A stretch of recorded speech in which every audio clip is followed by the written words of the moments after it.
Good morning dear students. देखो बेटा, हमारा जो चैप्टर चल रहा था जर्नल का, उसमें मैंने आपको दो इलिस्ट्रेशन सॉल्व करवाए और उससे रिलेटेड दो क्वेश्चंस भी मैंने आपके पास सॉल्व करने के लिए भेजे थे और काफ़ी बच्चों ने उसके सॉल्यूशन मेरे पास भेजे। तो देखो बेटा, आप लोग अच्छा काम कर रहे हैं। आई होप आप सभी को ये चैप्टर समझ में आ रहा होगा। तो देखो, अब हम लोग इसी चैप्टर को आगे कंटिन्यू करने जा रहे हैं। तो इसका जो थर्ड इलिस्ट्रेशन है, थर्ड इलिस्ट्रेशन कह रहा है कि record the following transaction in the journal of Vishal brothers.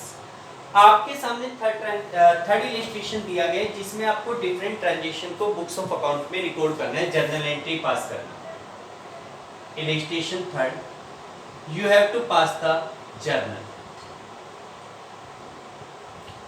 Format आप लोगों ने बना लिया। फॉर्मेट आपको पता है वही पैटर्न है, date, particular, ledger folio, amount debit and amount credit. ये इसका फॉर्मेट हो गया। Date, particulars, ledger folio, amount debit and amount credit. ठीक है बेटा, ये आपके पास फॉर्मेट। अब इसके बाद हमारे पास कुछ ट्रांजेक्शन दिए गए हैं, हमें उन ट्रांजेक्शन के रिगार्डिंग जर्नल एंट्री पास करनी है।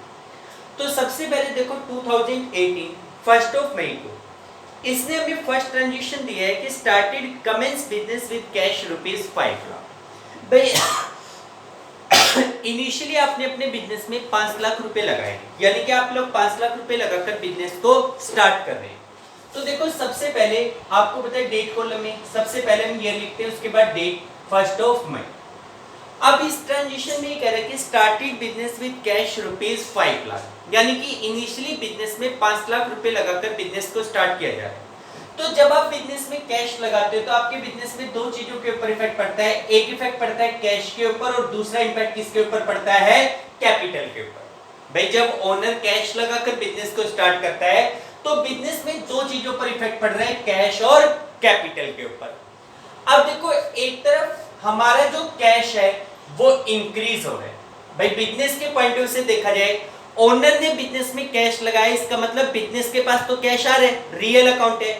रियल अकाउंट कहता है डेबिट व्हाट कम्स इन, तो कैश को क्या करोगे? डेबिट। दूसरी तरफ कैपिटल, देखो ये वर्ड है capital but it represent the owner. ये किसको रिप्रेजेंट करती है? ओनर को, which is a personal account. तो आप ये देखो कि कैपिटल ओनर को रिप्रेजेंट कर रही है, पर्सनल अकाउंट है। पर्सनल अकाउंट का रूल कहता है debit the receiver and credit the giver. अब देखो यहाँ पे ओनर क्या है? गिवर है। गिवर है क्योंकि वो पैसा लगा रहा है, ही इज ए गिवर। तो गिवर को हम क्या करेंगे? क्रेडिट। तो यहाँ पे कैपिटल क्या हो जाएगी? क्रेडिट। तो हमारी फर्स्ट एंट्री क्या बनेगी? Cash account debit to capital account. Cash account debit to capital account. Initially आपने अपने बिजनेस में कितना कैश इन्वेस्ट किया है? 5 lakh rupees. Started business with cash, यहां पे लिखेंगे started business with cash. Cash लगाकर बिजनेस को स्टार्ट किया गया। ठीक, इसके बाद सेकंड ट्रांजिशन है, अगले में कह रहे हैं कि goods purchase from Mohan for cash. भाई हमने मोहन से कैश में गुड्स परचेज किए, तो पहले तो ये देखा करो कि ट्रांजेक्शन कैश में या क्रेडिट में। तो देखो इस ट्रांजेक्शन में क्लियर कह रहा है कि goods purchase from Mohan for cash. भाई आपने मोहन से गुड्स खरीदी और वो भी किसमें? कैश में। क्लियर, इस ट्रांजेक्शन के साथ कैश वर्ड दिया गया। ठीक है, अब आप देखो कि बिजनेस में किस चीज पे इफेक्ट पड़ेगा। देखो कुछ बच्चों को बार बार मैं यही समझा रहा हूँ कि जब हम किसी पार्टी के पास जाते हैं, पैसा देते हैं, गुड्स लेते हैं, तो उस पार्टी से हमारा कोई लेना देना नहीं रह जाता। ठीक है, तो अगर आपने मोहन से गुड्स को कैश में खरीदा है, एक इफेक्ट पड़ेगा कैश के ऊपर, एक इफेक्ट पड़ेगा गुड्स के ऊपर, मोहन के ऊपर कोई इफेक्ट नहीं पड़ेगा। ठीक है, अब देखो कैश पर क्या इफेक्ट पड़ रहा है? रियल अकाउंट है, आप कैश में गुड्स खरीद रहे हो तो कैश आपके पास से जा रहा है तो आप उसको क्या करेंगे? क्रेडिट। गुड्स आप खरीद रहे हो, गुड्स आपके पास आ रही है तो हम उसे क्या करेंगे, डेबिट। और जैसे कि आप लोगों को बताया हुआ है कि गुड्स को खरीदने के लिए, परचेज करने के लिए हम लोग कौन सा वर्ड यूज करते हैं, परचेज वर्ड यूज करते हैं। तो इसके लिए एंट्री होगी purchase account debit to cash account. Date क्या दी हुई है आपको, 2 मई को। क्या एंट्री बनेगी, purchase account debit to cash account 50,000। Goods purchasing cash, goods purchased in cash, cash में गुड्स खरीदी, ठीक है। इसके बाद नेक्स्ट ट्रांजेक्शन आपको दिया हुआ है, गुड्स परचेज फ्रॉम अजय ₹120। भाई हमने अजय से 1,20,000 के गुड्स क्रेडिट परचेज किए। अब देखो ट्रांजेक्शन कैसे है, तो देखो इस ट्रांजेक्शन के साथ कैश या क्रेडिट वर्ड गिवन नहीं, कैश या क्रेडिट वर्ड गिवन नहीं है। लेकिन मैंने ये बताया था कि ऐसे ट्रांजेक्शन में ये देखो कि पार्टी का नाम है या नहीं है, बिल्कुल है। इस ट्रांजेक्शन में कहा गया है कि goods purchase from Ajay, party का नाम दिया हुआ है, कैश वर्ड है नहीं, इसका मतलब गुड्स को हमने कैसे खरीदा है, उधार में, क्रेडिट में। अब गुड्स को अगर हम उधार में खरीदते हैं तो एक इफेक्ट तो पड़ गया गुड्स के ऊपर, और दूसरा इफेक्ट किसके ऊपर पड़ेगा, अजय के ऊपर, who is giving the goods, ठीक है। गुड्स आपके पास आ रही है, आप गुड्स को खरीद रहे हो, तो गुड्स को खरीदने के लिए गुड्स को क्या करोगे, डेबिट। और आपको बता रखा है गुड्स आपके पास आ रही है ना, आ रही है तो डेबिट, और खरीदने के लिए परचेज, तो यहाँ पे परचेज तो हो जाएगा डेबिट। अच्छा, दूसरा इंपैक्ट पड़ रहा है अजय पे, चेक करो इसका नेचर कौन सा है, तो Ajay is a personal account. भाई अजय कौन सा अकाउंट हुआ, पर्सनल अकाउंट हुआ, और पर्सनल अकाउंट के अकॉर्डिंग ये देखो कि इज ए रिसीवर और ए गिवर। तो आप गुड्स अजय से खरीद रहे हो, at present he is giving you the goods. भाई एट प्रेजेंट वो बंदा आपको गुड्स दे रहा है, he is a giver, at present वो गिवर है, जब आप उसको पेमेंट करोगे उस टाइम वो रिसीवर होगा। तो फिलहाल आप उसको पेमेंट कर रहे, सॉरी गुड्स खरीद रहे हो आप उससे, he is giving the goods, he is a giver. Giver को क्या करते हैं, क्रेडिट करते हैं। तो खरीदने के लिए परचेज को करोगे डेबिट, अजय गिवर है, अजय को करोगे क्रेडिट, एंट्री बनेगी purchase account debit to Ajay. Date क्या है आपके पास, डेट आपको दी गई है 3 मई को। Purchase account debit to Ajay 1,20,000। Goods purchasing credit, goods purchased in credit, credit में गुड्स खरीदी। इसके बाद नेक्स्ट कह रहे हैं कि गुड्स रिटर्न टू अजय। भाई आपने अजय को गुड्स वापस की, देखो ऊपर के ट्रांजैक्शन में आपने अजय से 120 की गुड्स परचेज की थी, और अब इस ट्रांजैक्शन में कह रहा है कि 4 मई को गुड्स रिटर्न टू अजय ₹5,000। भाई आपने 5,000 की गुड्स अजय को वापस की। अच्छा, वापस करने के पीछे का कोई भी रीजन हो सकता है, भाई हो सकता है गुड्स विल फेड हो, नॉट अकॉर्डिंग टू सैंपल हो, आउट ऑफ डेट हो, एक्सपायरी डेट कंप्लीट हो गई हो, कोई भी रीजन हो सकता है। लेकिन चलो हमें रीजन के ऊपर नहीं जाना, हमें तो ट्रांजैक्शन को देखना है। We have return the goods to Ajay, भाई हमने अजय को 5,000 रुपीज की गुड्स फिलहाल वापस की है। तो अगर आप अजय को गुड्स वापस करते हो तो एक तो इफेक्ट पड़ेगा अजय के ऊपर, एक इफेक्ट पड़ेगा गुड्स के ऊपर। एक इफेक्ट पड़ रहा है अजय पे, एक पड़ रहा है गुड्स पे। पहले अजय के इफेक्ट को देखो, अजय एक पर्सनल अकाउंट है, भाई अजय एक बंदे से बिलोंग करता है, it is a personal account. और पर्सनल अकाउंट के अकॉर्डिंग ये देखो कि अजय इज ए रिसीवर और एक गिवर। तो यहाँ पे अगर आप देखोगे कि भाई आप अजय को गुड्स वापस कर रहे हो, तो इसका मतलब एट प्रेजेंट अजय आपसे गुड्स ले रहा है, ही इज ए रिसीवर। भाई आज की डेट में वो बंदा आपके लिए क्या हुआ, रिसीवर हुआ, और रिसीवर को हम क्या करेंगे, डेबिट। तो इस ट्रांजेक्शन में अजय तो हो जाएगा डेबिट। अच्छा, आप गुड्स रिटर्न कर रहे हो उस बंदे को, आप उस बंदे को गुड्स रिटर्न कर रहे हो, वापस कर रहे हो, इसका मतलब वो बंदा आपसे गुड्स ले रहा है, गुड्स आपके पास से जा रही है। जब गुड्स आपके पास से जा रही है तो आप उसको क्या करोगे, क्रेडिट। लेकिन इसके लिए कौन सा वर्ड यूज करोगे, तो मैंने आपको बता रखा है 4 प्रकार के वर्ड्स होते हैं गुड्स से related, purchase, sale, purchase return, sales return. यहां पे आप गुड्स वापस कर रहे हो, रिटर्न कर रहे हो। कौन सी रिटर्न, जो आपने खरीदी थी, यानी कि जो सामान आपने परचेज किया था उसमें से 5000 की गुड्स रिटर्न कर रहे हो। तो मैंने आपको बताया था कि when the goods return to supplier it is called purchase return. तो यहां पे आप परचेज रिटर्न को क्या करोगे, डेबिट करोगे, सॉरी क्रेडिट करोगे। गुड्स आपके पास से जा रही है, क्रेडिट। तो यहां पे किस वर्ड को क्रेडिट करेंगे, परचेज रिटर्न। तो आपकी एंट्री क्या बनेगी, 4 मई को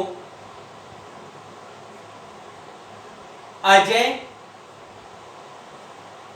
डेबिट टू परचेज रिटर्न। कितने की गुड्स आपने अजय को वापस किए हैं, टोटल 5000 गुड्स रिटर्न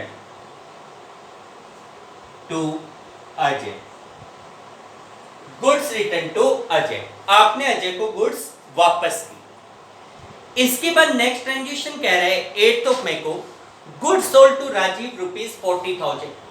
बेटा हमने राजीव को 40,000 रुपीस की गुड्स वापस की है।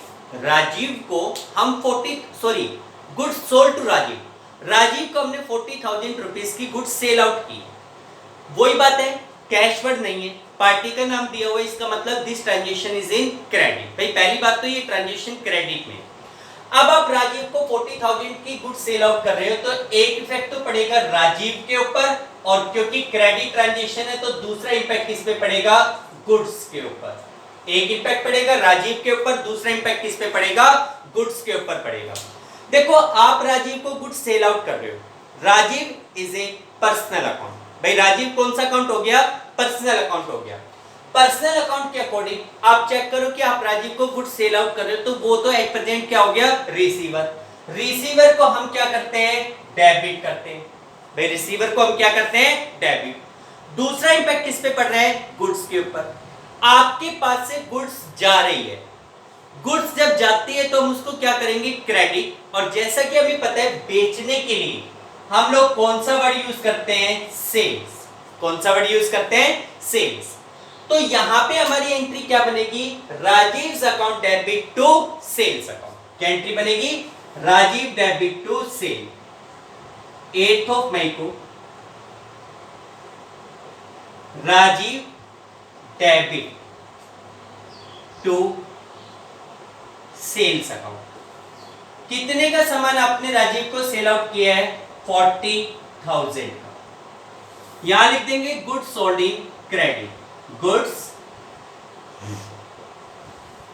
Sold in credit. भाई क्रेडिट में गुड्स सेल आउट की, ठीक। इसके बाद अगला ट्रांजेक्शन ये कह रहे हैं कि भाई Rajiv return 10% of goods. Rajiv ने 10% गुड्स हमें वापस कर दी। 10% goods is return by Rajiv. अब आप देखो 10% का मतलब ऊपर वाले ट्रांजेक्शन में हमने राजीव को 40,000 रुपीस की गुड्स सेल आउट की थी। भाई ऊपर वाले ट्रांजेक्शन में राजीव को टोटल 40,000 की गुड्स सेल आउट की थी। अब ये कह रहे हैं कि out of that goods 10% goods, तो 10% कितना हुआ, भाई 40,000 का टोटल सेल किया था, इसका 10% होता है 4,000।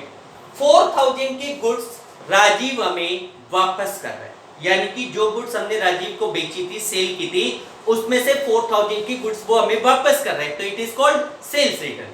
तो अब आप देखो कि राजीव आपको 4,000 की गुड्स वापस कर रहे हैं। एक इंपैक्ट पड़ गया राजीव के ऊपर, दूसरा इंपैक्ट किसके ऊपर पड़ गया, गुड्स के ऊपर। एक इंपैक्ट पड़ गया राजीव पर, दूसरा इंपैक्ट किसके ऊपर पड़ गया, गुड्स के ऊपर पड़ गया।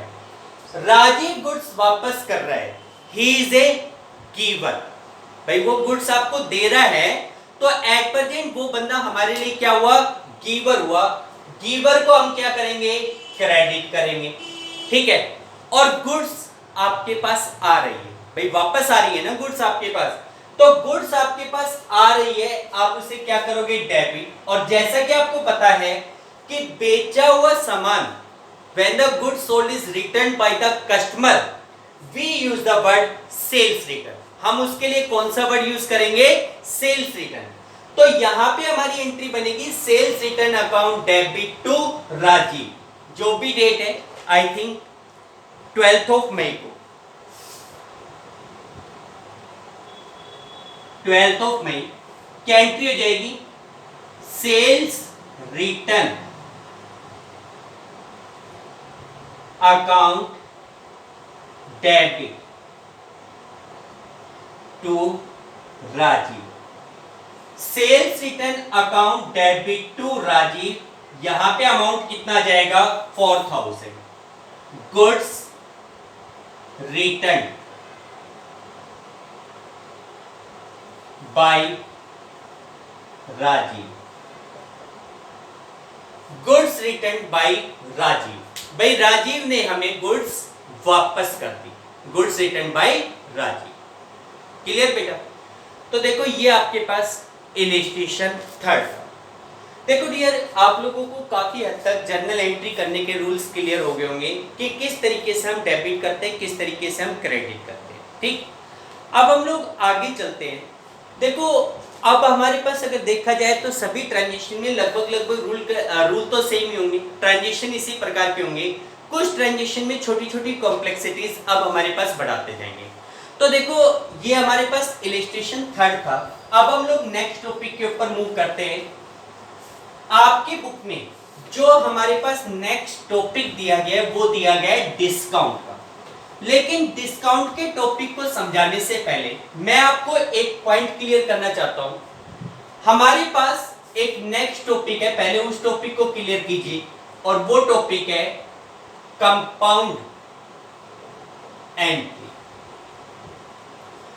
देखो बेटा, हमारे पास जो नेक्स्ट टॉपिक आएगा उस टॉपिक को क्लियर कीजिए, that is compound entry. Compound entry का मतलब क्या होता है, कंपाउंड एंट्री किसे कहते हैं?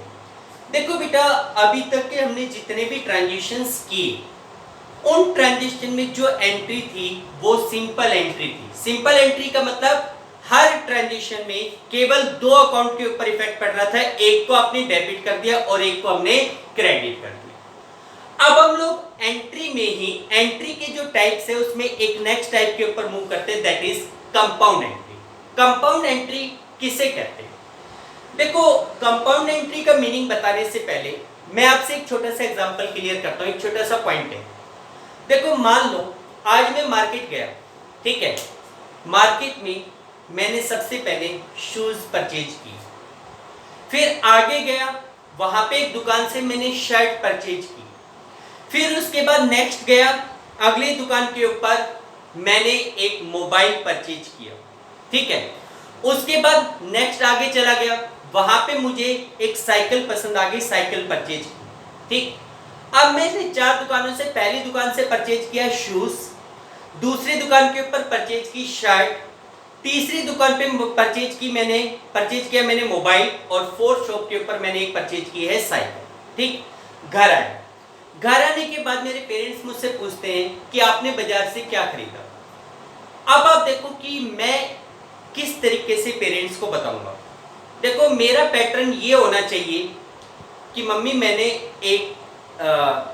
शूज खरीदे, फिर मम्मी मैंने शर्ट परचेज की, शर्ट खरीदी, मम्मी मैंने एक मोबाइल परचेज किया, और मम्मी मैंने एक साइकिल परचेज की। इस तरीके से बोलेंगे, या फिर हमारा बोलने का तरीका ये होगा कि मम्मी मैंने एक शर्ट, एक मोबाइल, एक शूज और एक साइकिल खरीदी।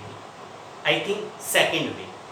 तो आप ये देखो कि स्टार्टिंग में जो मैंने पहले तरीके में बोला था उसमें मैंने 4 स्टेटमेंट बोले थे। मम्मी मैंने एक शूज खरीदे, मम्मी मैंने एक मोबाइल खरीदा, मम्मी मैंने शर्ट खरीदी, मम्मी मैंने साइकिल खरीदी। लेकिन ये 4 अलग अलग स्टेटमेंट थे, लेकिन ये सारे के सारे स्टेटमेंट एक ही नेचर के थे, एक ही प्रकार के थे, और इवन एक ही डेट से बिलोंग करते थे।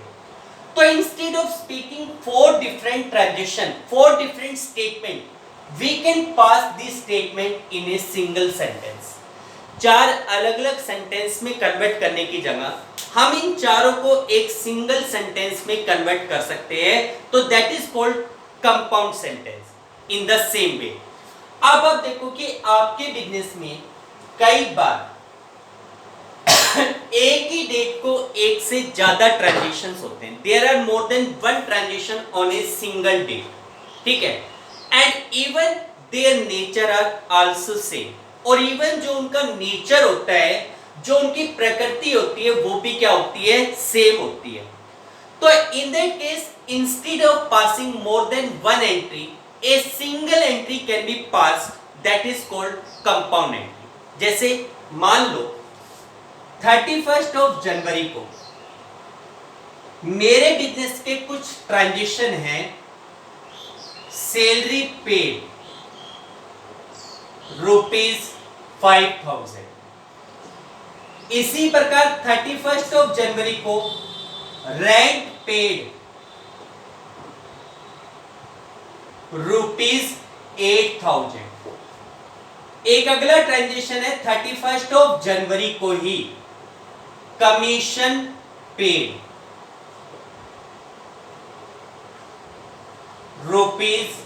₹4000, ठीक है।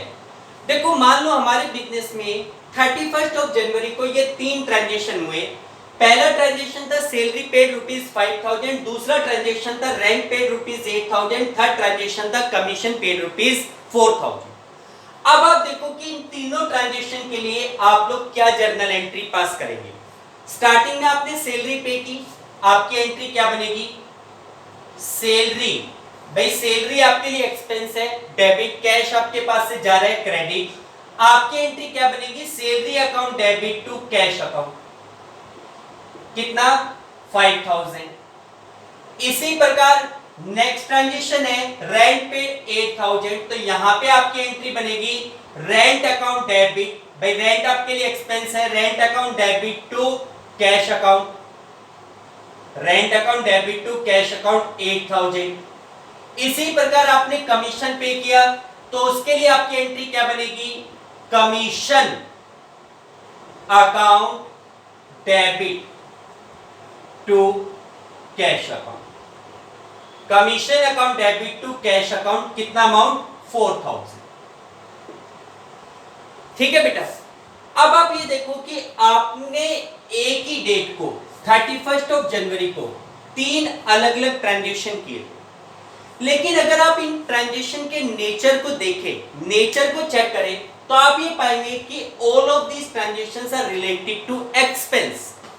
भाई ये सारे की सारे ट्रांजेक्शन एक्सपेंस से रिलेटेड है, यानी कि तीनों ट्रांजेक्शन का नेचर क्या है, same, both all the transactions are related to expense.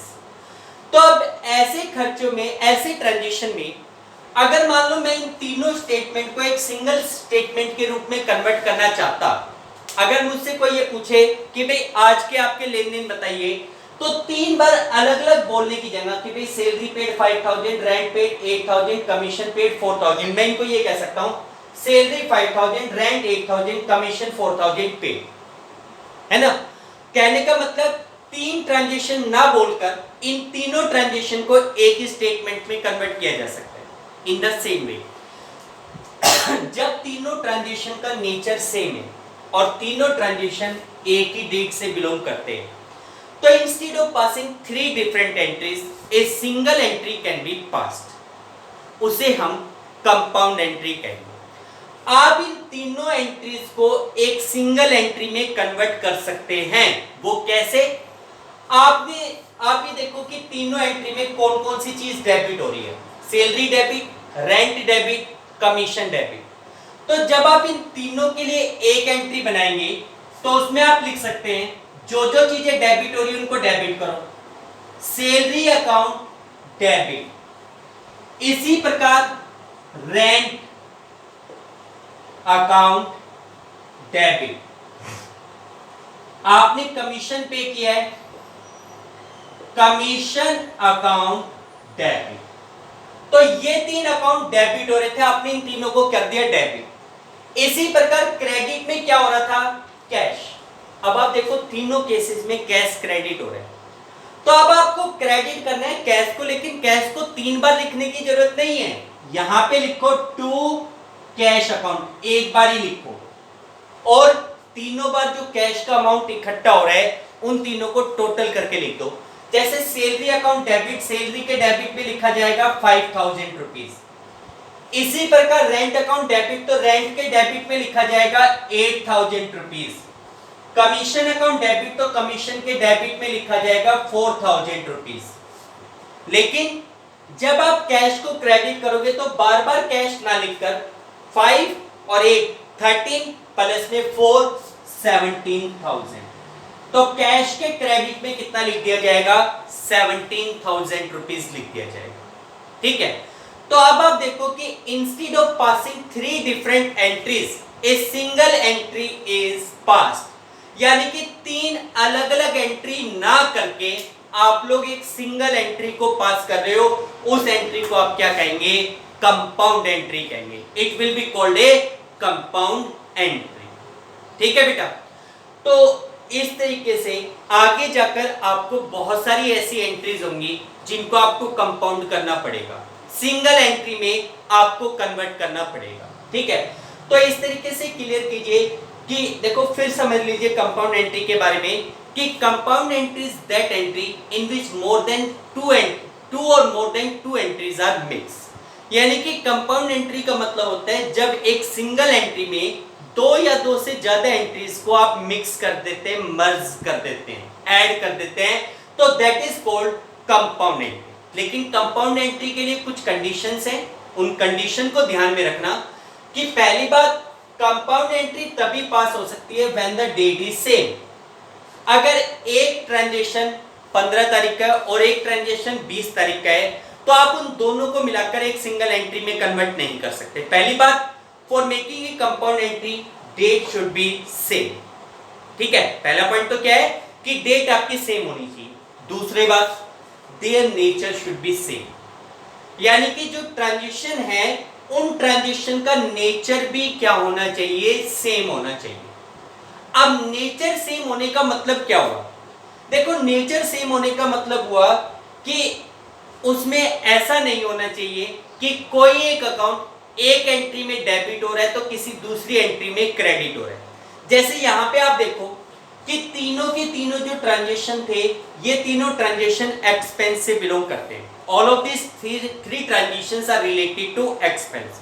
और अगर आप देखो कि तीनों ट्रांजैक्शन में हमारे पास एक अकाउंट कॉमन मिल रहा है, हालांकि ऐसा जरूरी नहीं है कि कॉमन मिले, जरूरी नहीं है, ठीक है, लेकिन अगर कॉमन मिले भी तो उनका नेचर अपोजिट नहीं होना चाहिए। जैसे आप देखो कि इन तीनों एंट्री में कैश अकाउंट कॉमन है और तीनों में कैश क्या हो रहा है, क्रेडिट हो रहा है, तो आपने इन तीनों के लिए कंपाउंड एंट्री पास कर दी। लेकिन अगर मान लो मैं आपके सामने 2 ट्रांजैक्शन लिखता, एक ट्रांजैक्शन में आपके सामने लिखता हूं सैलरी पेड ₹5000। भाई मैंने 5000 रुपए सैलरी के पे किए, मैंने 5000 रुपीज सैलरी के पे किया, एंट्री होगी सैलरी टू कैश। और 31 जनवरी को एक और ट्रांजैक्शन हमारे पास होता, क्या, कमीशन रिसीव ₹3000। 3000 रुपए हमने कमीशन के रिसीव की। भाई किसी बंदे के लिए हमने काम किया जिसके बदले में हमें 3000 रुपीज किस चीज के मिल रहे हैं, कमीशन के मिल रहे हैं। तो अगर हमें कमीशन के 3000 रुपए मिल रहे हैं तो हमारे बिजनेस में 2 चीजों पर इफेक्ट पड़ा, कैश और कमीशन पे। एंट्री क्या होगी, कैश हमारे पास आ रहा है, कैश अकाउंट डेबिट टू, दूसरी तरफ कमीशन हमारे लिए इनकम है तो कमीशन को क्या करोगे, क्रेडिट।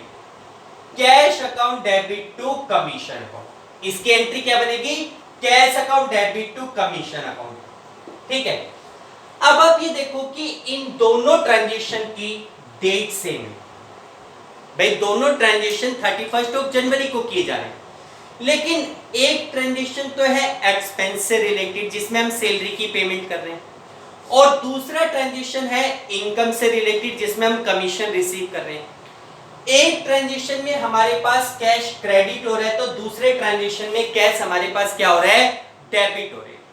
तो इसका मतलब ये हुआ कि इस ट्रांजेक्शन में ये जो दोनों ट्रांजेक्शन है ये अपोजिट नेचर के, one transaction is related to expense, other transaction is related to income.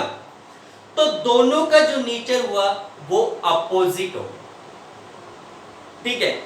अब अगर दोनों का नेचर अपोजिट है तो अपोजिट नेचर ट्रांजेक्शन के लिए आप सेम एंट्री पास नहीं कर सकते। इसका मतलब यहां पे आप कंपाउंड एंट्री नहीं कर सकते, ठीक है, क्लियर। तो कंपाउंड एंट्री की कंडीशंस को ध्यान रखिए कि compound entry can be pass only when all the transaction belongs to the same date and second their nature is same, यानी कि सारे के सारे ट्रांजेक्शन एक ही डेट से बिलोंग करते हो और दूसरी बात उनका जो नेचर है वो भी क्या हो, same, otherwise compound entry can not be passed. Clear बेटा। तो देखिए डियर, आज के लिए इतना ही काम करके देखिए।